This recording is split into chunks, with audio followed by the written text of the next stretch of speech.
നമസ്കാരം, ഫ്രൂട്ട് റൂട്ടിലേക്ക് സ്വാഗതം. നമ്മളിന്നിവിടെ ചെയ്യുന്നത് ജാക്ക് ഫ്രൂട്ട് കേട് ചക്ക കൊണ്ടുള്ള ഒരു തൈരാണ്. അപ്പോൾ അതിലേക്ക് ഞാനൊരു 10 പച്ചച്ചക്കച്ചുള അരച്ച് വെച്ചിട്ടുണ്ട്.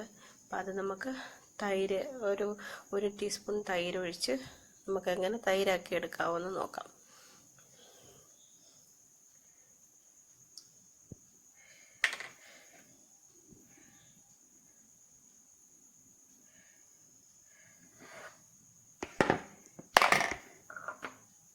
നമുക്ക് ഇതിങ്ങനെ ഇവിടെ സെറ്റ് ചെയ്യാനായിട്ട് ഇരിക്കാം. ഒരു രാത്രി മുഴുവൻ വെച്ചിരിക്കാം.